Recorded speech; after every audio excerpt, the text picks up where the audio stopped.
Fala, meu querido, meu nome é Lucas Montarroz, é uma satisfação estar aqui te apresentando esse projeto, te apresentando esse trabalho maravilhoso. Como eu disse, meu nome é Lucas Montarroz, sou investigador de polícia aqui de Minas Gerais, aprovado em todos os concursos policiais de Minas e estou aqui para te ajudar a ser aprovado no seu concurso. Passei na Polícia Penal 2 vezes, trabalhei na Polícia Penal por 2 anos como contratado, passei na Polícia Militar também como soldado, passei na Polícia Civil como investigador e como escrivão e escolhi hoje ser investigador de polícia e agora te ajudar nos seus estudos.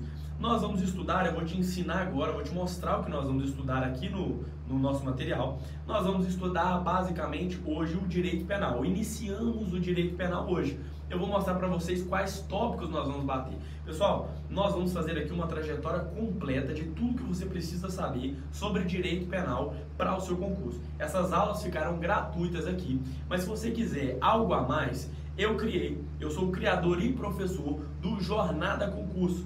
Jornada Concurso é um preparatório para concurso público, onde eu cuido de todos os detalhes para você. O que você precisa fazer simplesmente é sentar a bunda na cadeira e estudar. Porque eu crio o seu cronograma de estudos, eu filtro o seu edital, eu coloco quais matérias você precisa estudar e quais os tópicos mais importantes, quais questões você vai fazer, eu filtro as questões para você, eu coloco PDF, eu coloco videoaula como essa, tem mentoria. Lá também no Jornada Concurso você terá um acesso a um grupo privado junto com os professores. Os alunos podem tirar dúvidas diariamente com os professores, eles respondem na hora. Nós temos outros parceiros de outras áreas do saber também conosco no Jornada. Então, se você quiser saber mais sobre o Jornada Concurso, acessa aí, clica no link ou @jornada.concurso no Instagram, beleza? Vamos ao direito penal, olha só o que nós vamos estudar nas próximas aulas aqui no YouTube. Basicamente, meu querido, estudaremos todos esses tópicos que vocês estão vendo aí. Tudo de direito penal que você precisa saber para o seu concurso público, para basicamente qualquer concurso público, nós estudaremos aqui. Estudaremos princípios constitucionais, princípios penais constitucionais ou princípios do direito penal, a aplicação da lei penal, a lei penal em relação ao tempo e ao lugar, aquela parte geral lá do Código Penal. Estudaremos também, junto na aplicação da lei, a contagem de prazo, estudaremos do crime, estudaremos a classificação do crime também, crime material, crime formal, crime de mera conduta. Você já viu isso em algum momento. Falando da teoria do crime, nós também estudaremos o que é um fato típico, o que é um fato ilícito, o que é um fato culpável. Nós estudaremos tudo isso e muito mais aqui. Além de estudar a parte geral também, dos crimes contra a pessoa, contra o patrimônio. Olha só, esses são os tópicos, por exemplo, da segunda aula de direito penal, da aplicação da lei penal no tempo e no espaço. Estudaremos tempo do crime, lugar, eficácia da lei penal temporária e excepcional, conflito de normas, o que é o princípio da consunção, cai demais no seu concurso, sobre territorialidade, eficácia da lei, prazos. Olha que material top! Olha o tópico 3 que vai cair no seu concurso. Deixa eu te mostrar o que eu separei para você. Classificação do crime é algo muito cobrado em concurso público. Olha todas as classificações de crime que eu coloquei para você. Nós estudaremos uma por uma. Só que aqui você vai ver uma videoaula explicando elas, mas se você quiser ter o cronograma, o seu material, videoaulas específicas sobre isso aqui, mais completas, lá no Jornada Concurso. Sem enrolação, pega seu café e vamos para o PDF. Essa é a capa do nosso PDF. Direito Penal nós estudaremos hoje. Eu sou o Lucas Montarroz. Estudaremos princípios do direito penal. Me siga no Instagram, nas redes sociais, @Lucas ou Montarroz, é meu Instagram. E siga também o Jornada Concurso, @jornada.concurso. E deixa de ser mochiba e vem com o titio, bora estudar que você está precisando. Olha aí, pessoal, começando sobre direito penal. Direito penal é um ramo do direito público e tem como objetivo a regulamentação do poder punitivo do Estado. Eu não vou ler, você precisa ler, tá? Eu vou explicar para você, pegue o seu material e leia, acompanhe comigo. Nós vamos estudar o Código Penal, Decreto-Lei número 2848, criado lá em 1940. Basicamente, pessoal, o direito penal, que é o que nós vamos estudar hoje, ele é um direito que regulamenta, que regula a vida em sociedade. Então, ele é muito diferente do direito privado, do direito civil, que diz relação de coisas entre duas pessoas. O direito civil, ou seja, o direito particular, o direito privado, ele se preocupa com a nossa negociação. Só duas pessoas, dois indivíduos, mais nada. Agora, o direito público, no caso do direito penal, ele não se preocupa com a vida, com duas pessoas, ele se preocupa com a sociedade inteira. Então, o direito penal, ele regulamenta uma vida em sociedade, O direito penal, ele diz o que pode e o que não pode ser feito. Ele diz o que é crime. Ele tipifica condutas. Ele diz o seguinte: olha, a partir de hoje isso aqui terá um nome de homicídio e você será preso se você cometer isso. Por quê? Porque esse fato, as pessoas matando outras pessoas, não está permitindo uma vida em sociedade. Isso é basicamente o direito penal. Vamos nos princípios. Princípio da exclusiva proteção dos bens jurídicos. Meu amigo, o direito penal é um direito tão forte, vamos começar por esse princípio aqui. O direito penal é um direito tão forte, tão poderoso, que ele se preocupa com bens jurídicos relevantes, só isso. O direito penal não se preocupa com coisas ínfimas, coisas pequenas. Por quê? Porque ele é um direito, ele tem um poder. O direito penal é o exercício do poder de punir do Estado. O Estado, esse ente poderoso, o Leviatã, como diz no livro de Thomas Hobbes, que está por aqui, o Leviatã, o Estado poderoso, ele tem o direito de dizer sobre a sua vida: olha, se você fizer tal conduta, você vai pegar 10 anos da sua vida e vai ficar dentro de um presídio. Esse direito é tão poderoso que ele só vai proteger os bens jurídicos mais relevantes. Mas o que é bem jurídico? Bem jurídico, basicamente, é aquele ente material ou imaterial. Ou seja, bem jurídico pode ser a minha caneca do jornada, é um bem material, eu estou pegando. Bem jurídico também pode ser o bem imaterial, a minha honra, a minha moral. Bem jurídico é um bem protegido pelo direito, pelas leis jurídicas, tá? Pelo poder, pelo controle jurídico. Isso é um bem jurídico. Então, a minha honra é um bem jurídico imaterial, por isso que eu tenho crime de injúria, crimes contra a honra. O meu material também, os meus bens, são bens jurídicos materiais, beleza? O direito penal ele só se preocupa com bens jurídicos mais relevantes, mais poderosos. Isso também tem relação, essa ideia do direito penal só se preocupar com bens jurídicos mais relevantes, isso tem relação com o princípio da intervenção mínima. Olha aí pra gente ver, princípio da intervenção mínima. O direito penal só poderá ser invocado quando estritamente necessário, de modo que sua aplicação fica condicionada ao fracasso das demais esferas de controle. O princípio da intervenção mínima é o seguinte: direito penal, você é muito poderoso. Você diz se a pessoa vai perder o maior bem que ela tem, que é a liberdade ou não. Então, você só vai intervir em casos mínimos, em casos extremos. A intervenção mínima é dividida em dois princípios. Lembre-se da subsidiariedade, ou seja, intervenção mínima. Você, direito penal, só vai ser usado quando os outros direitos fracassarem. Por exemplo, nós temos o direito administrativo, o indivíduo pode tomar uma multa administrativa, nós temos o direito civil, ele pode tomar uma multa civil. Se nada disso resolver, aí chama o direito penal, porque o negócio está ficando feio. Princípio da subsidiariedade, então, o direito penal ele é subsidiário, ele é secundário, só vai atuar se as outras normas falharem. Outro princípio, que é da intervenção mínima também, é o princípio da fragmentariedade. O direito penal só vai intervir se a lesão for uma lesão relevante. Então, além de proteção de bem jurídico, o bem jurídico tem de ser relevante, mas a lesão a esse bem jurídico também tem de ser relevante. Por isso, o direito penal não vai punir se uma pessoa chegou e deu um arranhãozinho na minha caneca, ou a pessoa chegou e me deu um peteleco. Por quê? Primeiro, o bem jurídico pode ser relevante nesse caso, uma integridade corporal, uma integridade física, mas não teve a intervenção mínima, ou seja, não foi fragmentário. Fragmentariedade, eu lembrei desse jeito quando eu estudei, de se fragmentar, de se estraçalhar. Então, o direito penal só vai se preocupar quando o bem jurídico se estraçalhar, quando a lesão for muito forte. Aí sim vai ser respeitado o princípio da fragmentariedade. Esse caráter fragmentário também do direito penal, ele gera o famoso crime de bagatela ou infração bagatelar. Você já ouviu falar em princípio da insignificância, né? Eu sei que já todo mundo já ouviu. O princípio da insignificância é basicamente isso. Uma figura típica, ela não vai ser punida. Por quê? Ela tem previsão legal. O cara furtou, tá lá, artigo 155, furto. Subtrair para seu para outro em coisa alheia móvel. Mas por que esse cara não vai ser punido? Porque ele furtou algo de tão pequeno valor, por mais que esteja tipificado na lei, não faz jus à intervenção mínima de direito penal. O bem jurídico não foi fragmentado, o bem jurídico não se estraçalhou, ele furtou algo muito pequeno. Então, o direito penal é usado em casos extremos. E nós vamos estudar agora, aproveitando que estamos falando em princípio da insignificância, requisitos da insignificância. Eu coloquei o mnemônico OPRI, eu sempre lembro por OPRI, O-P-R-I. Olha só, o OPRI, princípios da insignificância, eu tenho mínima ofensividade, O de ofensividade. Então lembre, ofensividade, periculosidade, reprobabilidade e inexpressividade da lesão. OPRE, ofensividade mínima. A ofensividade da conduta do agente tem de ser mínima para poder aplicar ele o princípio da insignificância. A ausência de periculosidade social da ação. A ação que o indivíduo fez, furtar um feijão, por exemplo, ela não pode ter nenhuma periculosidade. O indivíduo não pegou o feijão com uma faca, porque aí sim a ação dele foi perigosa. Nesse caso não, foi a ausência de periculosidade, a ação dele não teve nenhum perigo. A ofensa que a conduta dele causou foi mínima. Ele não chegou xingando todo mundo, batendo na cara de todo mundo. Não, ele foi lá e pegou um pacotinho de feijão, princípio da insignificância. Reduzido o grau de reprobabilidade. Como eu disse, tudo está ligado, tudo está linkado. Inexpressividade da lesão jurídica.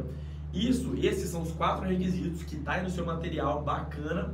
São os 4 requisitos do princípio da insignificância. Com esses 4, o STF aceita, se o cara não for incidente, não estiver vivendo de pequenos delitos, ele aceita sim que seja aplicado o princípio da insignificância. E mais à frente no nosso material você vai aprender que o princípio da insignificância, ele torna o fato atípico.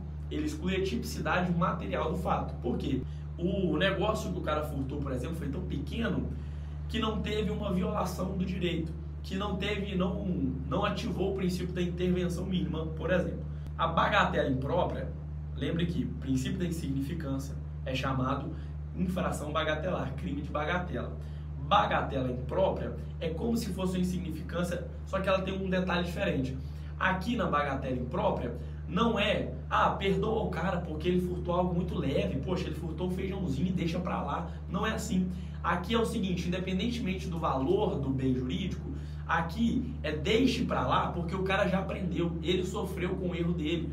É o típico exemplo, olha só, é o típico exemplo do indivíduo que furtou um celular, mas devolveu. O cara se arrependeu, teve arrependimento posterior. Eu ia falar do exemplo também do indivíduo que comete homicídio culposo contra o seu filho, por exemplo. A vida do filho é um meio jurídico muito relevante. Princípio de intervenção mínima, ok, merece ser punido. Só que nesse caso poderemos aplicar a bagatela imprópria, que é o perdão judicial. O cara matou o filho dele sem querer. Precisa ser punido por homicídio culposo? Ele precisa tomar cadeia? A própria morte do filho dele já foi tão forte a ponto dele merecer um perdão do juiz. É como se fosse realmente o princípio da insignificância. Outra coisa, princípio da adequação social. Pessoal, a adequação social fala o seguinte, ela é muito controvertida, tá? Inclusive nós temos aí a própria LINDB, Lei de Introdução ao Direito, às Normas do Direito Brasileiro, que fala contra esse princípio. Mas o princípio da adequação social é o quê? Aquilo que está sendo socialmente aceito não precisa mais de ser regulamentado por lei. Por exemplo, o que se discute, a bigamia, 2 casamentos. Poxa, todo mundo já tem várias mulheres hoje em dia, tá ficando normal isso, a traição, normal para alguns, né? Mas algumas coisas estão ficando normais, para que punir? É basicamente isso, a maconha tá ficando normal. Então vamos, pelo princípio da adequação social, a sociedade já se adequou, a sociedade já se acostumou com a bigamia e com o uso de drogas. Então, por mais que ainda tenha uma lei falando que é crime usar drogas e que é crime a bigamia, a sociedade já se adequou, a sociedade já entendeu, já engoliu. Então, aquela lei já não merece mais, a lei não faz mais sentido. Tem a lei ainda falando que usar droga é crime, mas a sociedade já se adequou, já aceitou. Então, essa lei, ela e nada é a mesma coisa, a lei não vale mais de nada. Alguns defendem o princípio da adequação social, mas a própria LINDB, Lei de Introdução às Normas do Direito Brasileiro, ela fala o seguinte, olha, se a lei foi criada para ser definitiva, ela só vai perder seu efeito quando outra lei a revogar. Ponto. Então não tem disso. Se está na lei que usar droga é crime, mas a sociedade já entendeu, a sociedade não liga mais, não interessa, ainda é crime. Tá? Entenda isso. A adequação social não é muito bem aceita, alguns defendem ela aqui. O que tem hoje em dia é que está na lei, é crime, ponto final. Princípios da exteriorização ou materialização dos fatos. O Estado só pode incriminar condutas humanas voluntárias. Fatos, pessoal. Olha só o artigo 2º do Código Penal. Ninguém pode ser punido por fato que lei posterior deixa de considerar crime. Por fato. As pessoas não podem ser punidas porque, esse cara é bandido.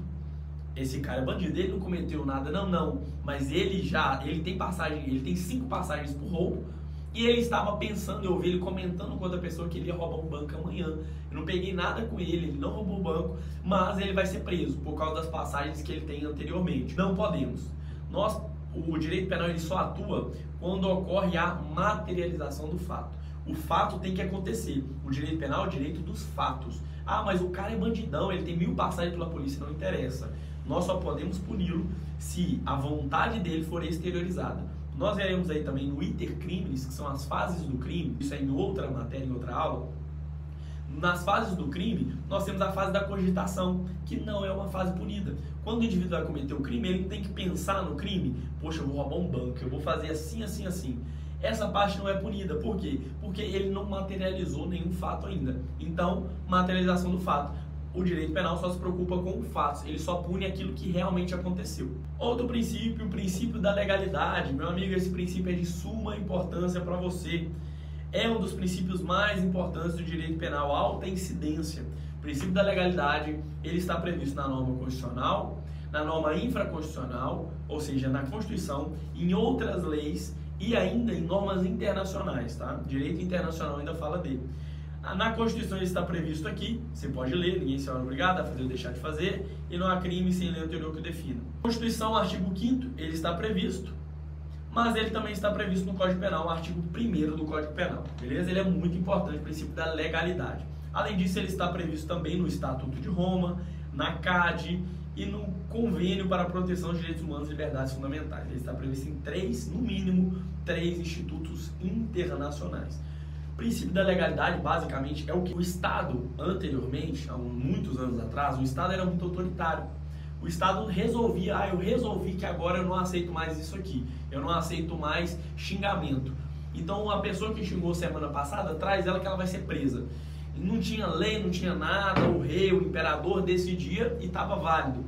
Para limitar o poder do Estado e falar o seguinte, olha, agora o Estado só pode punir aquilo que está previsto em lei. E uma lei anterior, uma lei escrita para o cidadão poder saber o porquê que ele está sendo punido.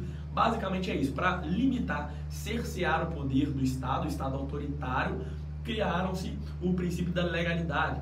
Esse princípio foi defendido muito por Marquês de Beccaria, Cesare Beccaria, Cesare Bonessana. Ele está aqui, dos delitos e das penas. Esse livro é interessantíssimo e fala sobre o princípio da legalidade, ok? Fundamentos do princípio da legalidade. Primeiro fundamento, político. O princípio da legalidade, ele ajuda em vincular o poder executivo e judiciário às leis. Um dos fundamentos é o político, o princípio da legalidade. O poder legislativo edita as leis, o executivo e o judiciário, eles ficam amarrados, eles só podem atuar, eles só têm poder para atuar dentro das leis.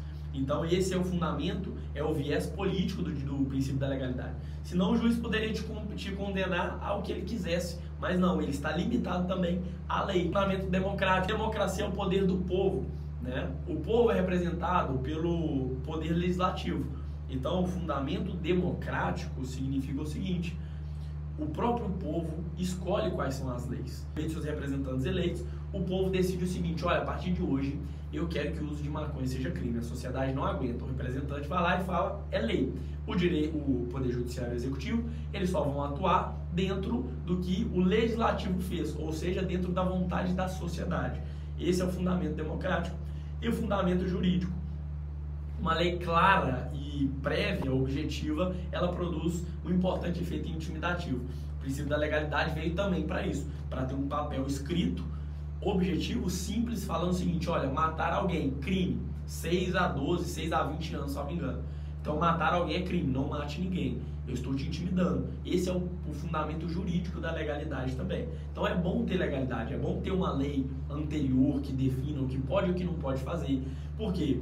Porque isso limita o poder do Estado atuar. Essa lei é criada pelos nossos representantes, então essa lei é uma lei democrática. E tem um fundamento jurídico também, tem uma lei explicadinha falando matar alguém, crime, então isso aí vai impedir as pessoas de matarem as outras. Basicamente é isso que você tem que decorar, não discute não, só decora isso aí. Decora para sua prova. Prova não é hora de colocar o que acha, o que gosta ou não, coloca o que eles estão te falando.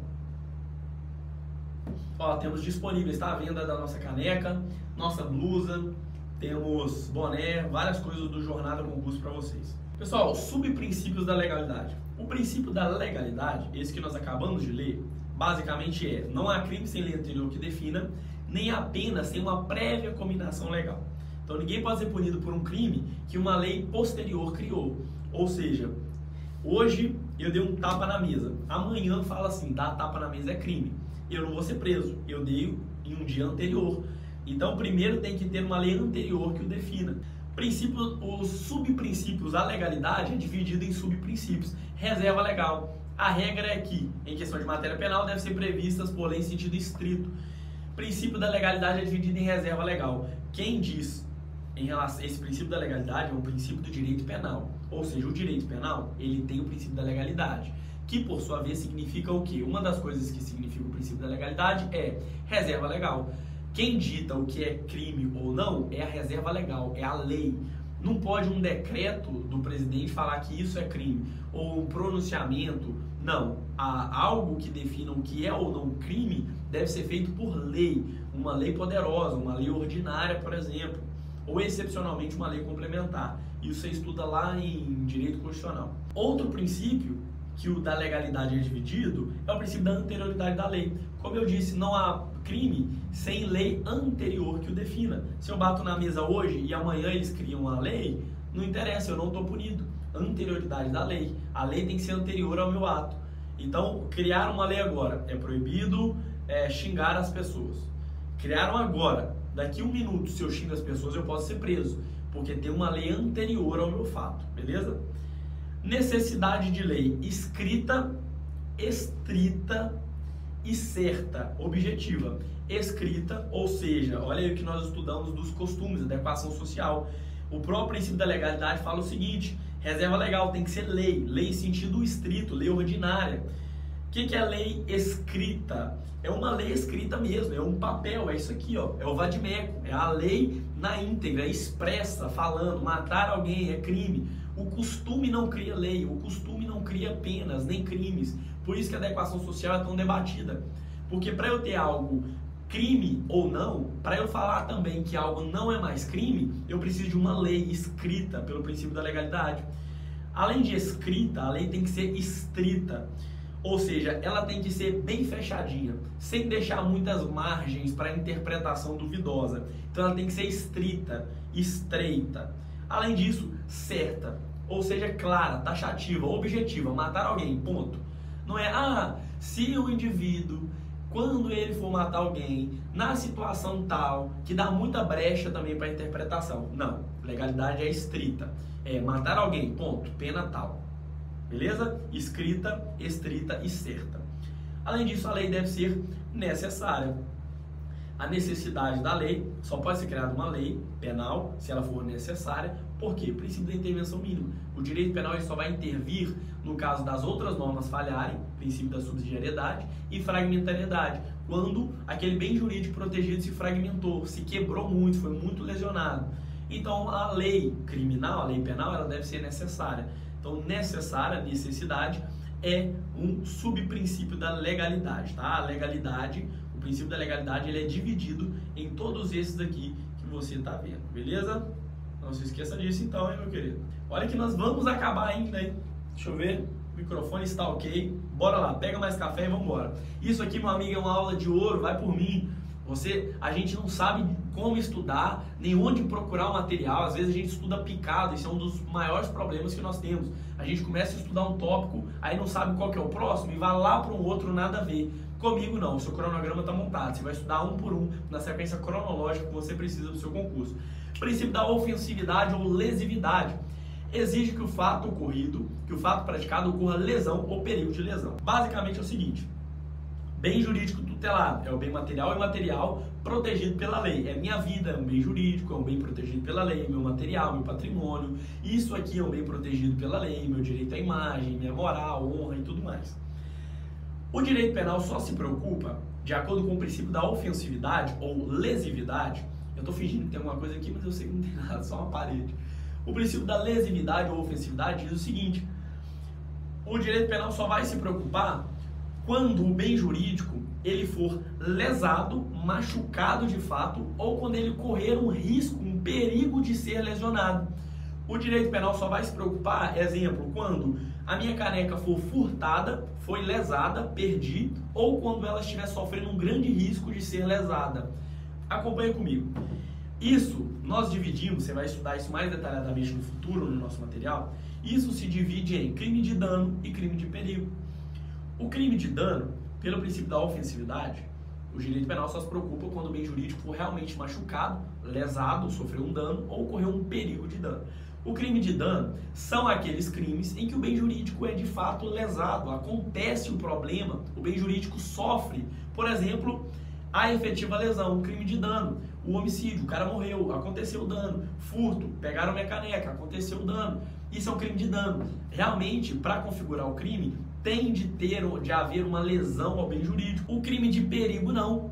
O crime de perigo, e ele se divide em dois, crime de dano tem uma lesão, tem um dano. O crime de perigo não tem um dano, é só um risco de dano. Ele se divide em dois, perigo concreto e perigo abstrato.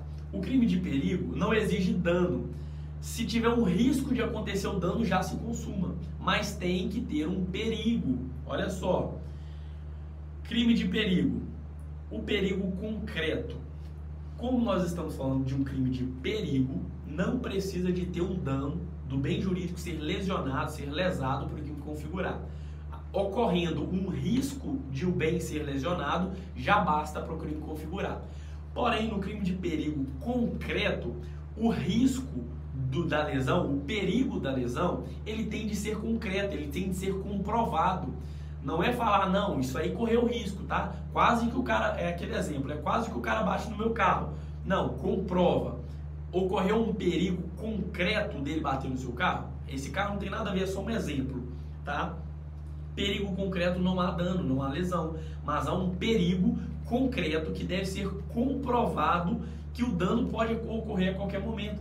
Por exemplo, pessoal, o caso de incêndio. A mera conduta de colocar fogo em alguma coisa não configura o crime do artigo 250, salvo engano, do Código Penal, que é o incêndio. Incêndio é colocar fogo em algo, mas o incêndio precisa ter um perigo concreto. Você precisa, eu coloco fogo nesse papel aqui. O papel não é um bem jurídico. Um papelzinho, uma folha, eu coloco fogo nela. É um bem jurídico? Não. Mas não interessa, não teve lesão. O bem jurídico, o crime de incêndio, ele é um crime de perigo concreto. Eu não preciso de lesão, eu preciso de risco de lesão, mas um risco comprovado. Eu coloco fogo em uma folha de papel dentro do meu banheiro, eu incendiei alguma coisa, né? Mas eu estou cometendo crime? Não. Por quê? Porque essa folha de papel pegando fogo dentro do meu banheiro, isso corre algum risco? Tem um perigo concreto? Você consegue comprovar um perigo de incêndio, de causar uma calamidade dessa folha de papel minha? Não. Agora eu estou numa mata seca, fechada, densa, perto de cidade. Eu pego uma folha de papel e coloco fogo lá e deixo a folha de papel lá no mato seco. Ocorreu um dano? Ainda não. Só a folha de papel que está pegando fogo, mas não precisa de dano. Ocorreu perigo? Ocorreu. Você consegue me comprovar o perigo? O perigo é concreto? Concreto. Um fogo pegando perto de um mato seco, obviamente que um incêndio vai causar uma lesão, vai causar um perigo muito grande. Então, perigo concreto é isso. Perigo abstrato é diferente. O perigo abstrato, ele é presumido. Eu não preciso comprovar que aquela conduta ali geraria um risco ou não. A mera conduta já se considera como crime. Por isso que nós temos os chamados crimes de mera conduta, os crimes de perigo abstrato. Por exemplo, porte de arma de fogo. Eu portar arma de fogo, qual o perigo concreto que eu estou levando para alguém? Diferentemente é se eu apontar arma de fogo para alguém, eu só colocar a minha arma na cintura e portá-la, qual o perigo? De fato não tem perigo. Se eu, por exemplo, não tenho porte de arma, mas eu coloquei no nosso exemplo, eu tenho desde os 5 anos de idade eu porto arma de fogo, eu sou ninja, mestre supremo da arma de fogo, eu atiro uma mosca, eu mato uma mosca, mas eu não tenho porte de arma de fogo. Se eu, que sou super perito, super expert em arma de fogo, estiver com a arma na cintura, eu causo risco a alguém? Não, mas não interessa, porque se você não tiver o documento necessário, é crime do mesmo jeito. Porque o perigo de portar ilegalmente uma arma de fogo, ele é presumido, é um perigo abstrato, ele nem existe. Só por portar já é um crime de mera conduta, não precisa ser comprovado igual no crime de incêndio. Beleza? Demorou, mas você entendeu. Crime de dano e crime de perigo. Aquele perigo concreto que eu preciso de comprovar e aquele perigo abstrato que nem precisa de comprovar. A mera conduta, igual portar arma de fogo, já se considera crime. Vamos lá. Princípio da responsabilidade pessoal. Proíbe-se a penalização de alguém pelo fato praticado por outrem. A punição de um indivíduo de forma genérica. Pessoal, o princípio da responsabilidade pessoal é o seguinte. Quando eu for punir alguém, eu tenho que fazer o seguinte. Eu gravei assim, você vem aqui pessoalmente, senta aqui, eu quero conversar com você, eu quero saber o porquê que você fez, pessoalmente eu vou te responsabilizar pessoalmente, baseado em todas as suas características. Eu não quero punir, um indivíduo qualquer cometeu homicídio, beleza, dá a mesma pena para todo mundo, não, eu quero te responsabilizar pessoalmente, vem cá, senta aqui, vamos conversar. O princípio da responsabilidade pessoal, ele é dividido em dois. Individualização da acusação e individualização da pena. Eu não posso acusar, o Ministério Público não pode acusar um indivíduo igual ele acusa qualquer outro. Cometeu homicídio, merece ser punido. Não, calma aí. Para eu montar uma acusação, eu preciso responsabilizar, eu preciso conhecer pessoalmente o cara. Por que ele fez isso? Ele tem filho? Qual a condição social dele? Porque cada indivíduo, eu posso ter 10 indivíduos que mataram alguém. Mas cada um, pessoal, merece uma punição diferente. Porque os dedos da mão não são iguais, realmente não são. Porque levando em conta a motivação, as circunstâncias, a vida de cada indivíduo, um merece 20 anos de cadeia, mas o outro não, o outro merece 3. Então responsabilização é responsabilidade pessoal. Pessoal, não confunda porque tem um nome parecido futuramente. Responsabilidade pessoal é isso. Individualizar a acusação, individualizar a pena. Cada um merece uma pena diferente. Responsabilidade subjetiva é baseada em dolo ou culpa. Lembra que o direito material, que o direito penal é um direito material, um direito do fato? Então, para um indivíduo cometer alguma coisa, eu preciso de um fato ter existido. Só pensar não adianta. Além disso, eu não preciso só do fato, eu preciso de uma vontade, ou pelo menos uma imprudência, negligência ou imperícia do indivíduo. Só o mero cometimento do fato não necessariamente justifica o crime. O indivíduo tem que ter colaborado para que o fato aconteça. O indivíduo tem que ter tido vontade ou pelo menos ter sido imprudente ou imperito para que o fato ocorresse. Porque senão nós vamos vir lá na frente, quando estivermos estudando da teoria geral do delito, do fato típico, nós vamos ver que a conduta do indivíduo, se o indivíduo não tiver controle sobre o seu corpo, por exemplo, movimentos reflexos quando ele está dormindo, e ele dormindo faz assim e dá um tapa na cara da esposa dele. Tem o fato? Tem. Ele bateu na mulher, Maria da Penha. Obviamente, teve o fato, Maria da Penha, mas não tem responsabilidade subjetiva. Porque ele teve vontade de fazer isso? Não. Ele fez isso porque ele foi imprudente? Porque ele estava brincando com ela assim e acabou acertando? Não.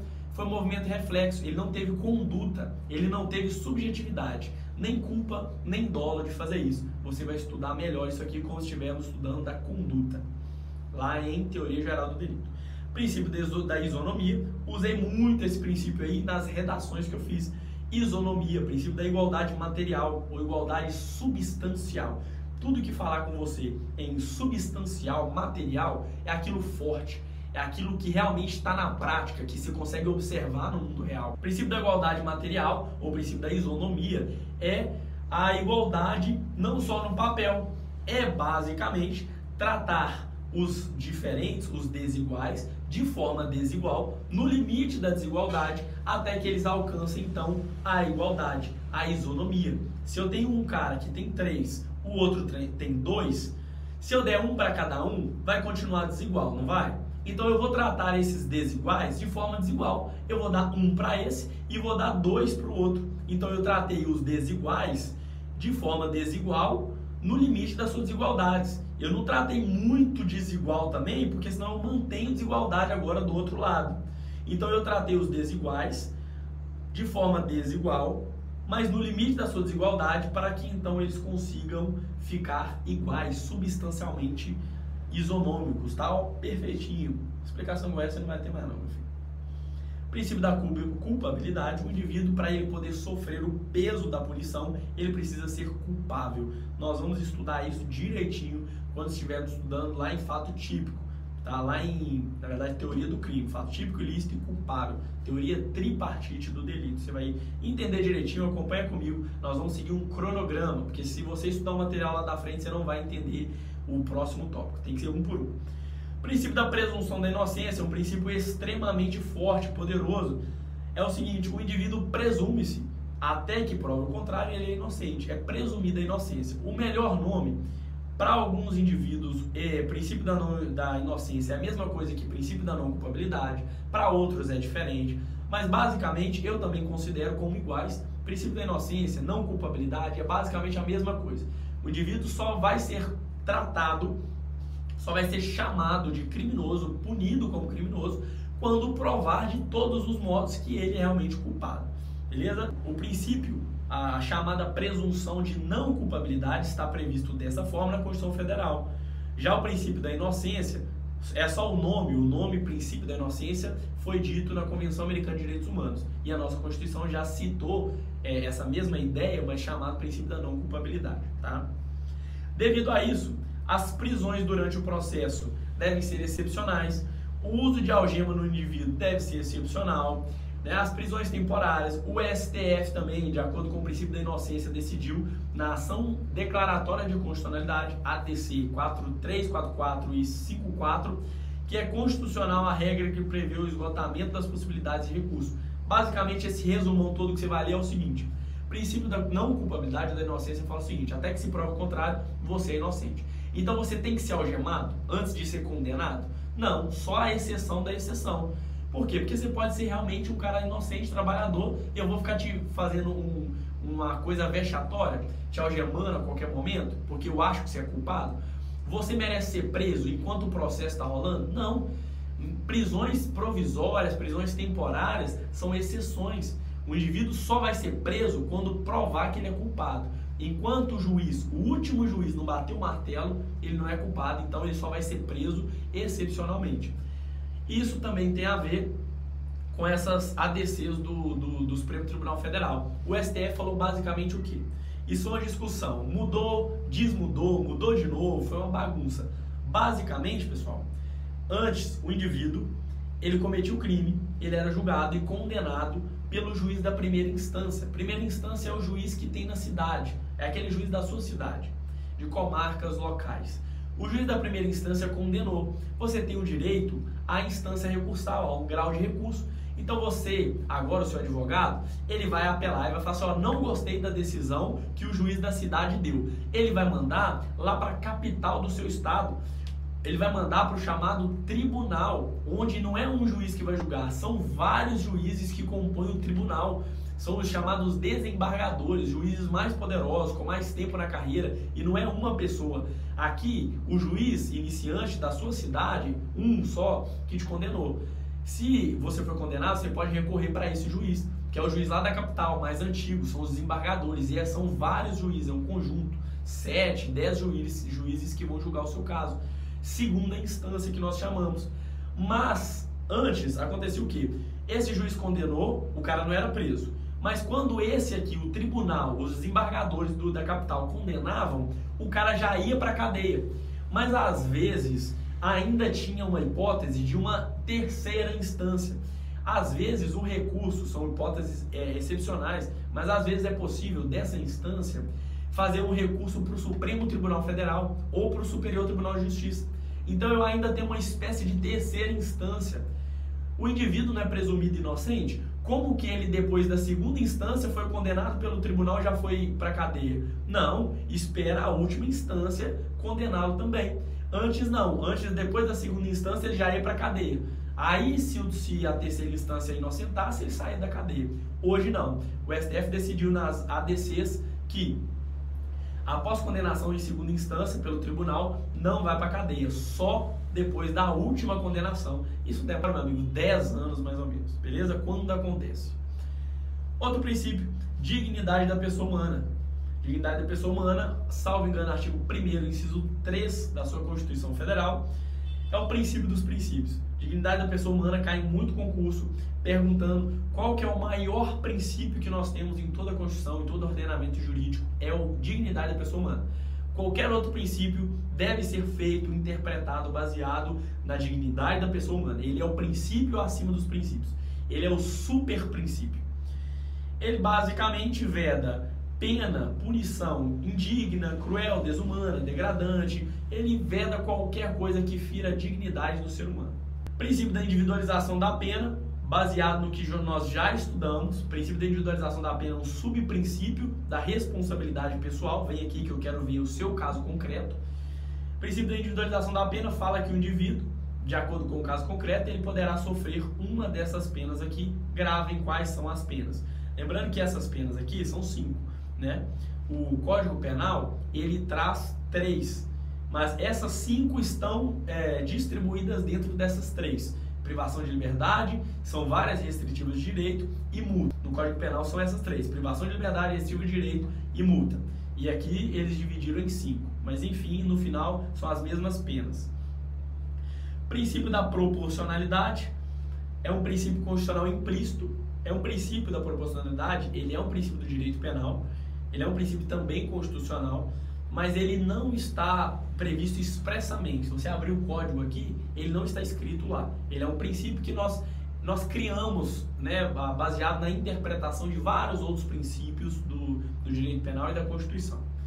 O princípio da proporcionalidade fala o seguinte: as punições, trazendo ele para o direito penal, devem ser proporcionais. As punições devem ser justas. Eu não posso punir o indivíduo nem de mais, nem de menos, nem além, nem aquém do necessário. Então, o princípio da proporcionalidade, é integrado o princípio da proibição do excesso, ele compõe-se da proibição do excesso e proibição da proteção deficiente. Proporcional é nada em excesso, mas também nada deficiente, nada de menos, é o justo. E princípio da pessoalidade, aí que eu disse, princípio da responsabilidade pessoal é uma coisa, individualização da pena, vem aqui que eu quero conversar com você. Pessoalidade é diferente. Eu vou punir a pessoa do fato criminoso. Salvo o direito de reparação do dano, que pode ir até herança, que aí no caso, se eu causei o dano a alguém, o meu filho vai pagar por mim, no âmbito civil, ele vai pagar por mim, mas no valor da herança que eu deixei também, no âmbito criminal não, pessoalidade. Ah, mas o pai é maior e o filho cometeu um crime, o pai vai ser preso. Nunca. O direito penal não admite. Princípio da pessoalidade, intranscendência da pena. A pena não transcende, não passa. Se o indivíduo A cometeu o crime, a pena não vai transcender, não vai passar dele para o indivíduo B. Ninguém mais vai pagar pelo crime que alguém cometeu, mas sim aquele indivíduo. O que pode acontecer é que nem ele vai pagar, mas outra pessoa não vai também não. E meu amigo, vedação do bis in idem, como dizia meu professor, não é bis in idem, tá? Não é inglês, isso é latim, então é bis in idem, ou ne bis in idem, negação, não bis in idem. Bis in idem significa 2 vezes pelo mesmo fato. Bis, por isso que é pedir bis, pedir de novo, in idem. É o bis, bis idêntico, bis de novo, pela mesma coisa. Então é 2 vezes pela mesma coisa. Nós não aceitamos. O indivíduo não pode ser punido 2 vezes pelo mesmo crime. Matou alguém, ele é punido hoje, daqui a pouco, lembra que você matou alguém? Vem cá, vou te dar outra cadeia. De jeito nenhum. Então o princípio do bis in idem se divide em 3 coisas. Processual, ninguém pode ser processado 2 vezes pelo mesmo crime. Ninguém vai ter que ir responder no fórum 2 vezes pelo mesmo fato. Eu fui lá, respondi, contratei advogado, fui acusado e fui absolvido pelo homicídio contra o João. Mas aí daqui 3 anos entrou um juiz novo e o juiz quis abrir o caso de novo e voltar a me julgar. Eu fui processado de novo pelo mesmo fato. Isso é impossível pelo bis in idem. Isso é o bis in idem processual. O material também não. O juiz não pode bater o martelo e condenar você. Daqui 10 anos ele lembra, vou te condenar de novo porque a pena foi injusta. Não pode. Bis in idem material. Você não pode ser condenado 2 vezes. E o bis in idem execucional. Ninguém pode ser executado. Execução é executar a pena, cumprir a pena 2 vezes pelo mesmo fato. Então você não pode ser preso hoje por um homicídio e amanhã voltar para a cadeia por causa do mesmo homicídio, beleza? Salvo, isso aí não é bis in idem, salvo se o indivíduo pelo homicídio ele foi solto em regime aberto, fez besteira e regrediu de regime, isso é outra coisa. Mas o bis in idem você entende, beleza? Sua jornada rumo ao sucesso. Espero que você tenha gostado desse material maravilhoso. Calma aí que eu quero dar uma conversinha com você. Meu querido, espero que você tenha gostado desse material maravilhoso. Eu preparei com muito carinho. São muitos anos de dedicação, muitos anos que eu estou nessa jornada, que eu estou nesse rumo. Como eu disse, o meu histórico fala por mim. Fui aprovado em vários concursos públicos. Eu não tive uma boa instrução elementar. Eu me formei no ensino médio, no supletivo. Eu fui aprovado, enfim. Eu resolvi mudar de vida posteriormente. Eu resolvi investir na minha carreira, investir no meu futuro. E você pode fazer isso também, beleza? Se você quer mais aulas assim e aulas maiores, mais direcionadas, com questões, cronograma, mentoria, fazer parte do nosso grupo de professores, tirar suas dúvidas diretamente comigo, vídeo chamada comigo, lives, chame o Jornada Concursos, acesse aí, mande mensagem ou clique nos links que devem estar disponíveis por aí e adquira já o nosso material para você se preparar para a melhor jornada da sua vida, jornada policial. Depois que você entra, meu amigo, não tem como sair mais. Carreira policial é uma maravilha. Tamo junto, Titio Lucas Montarroz aqui. Um abraço, Deus abençoe sua jornada e valeu!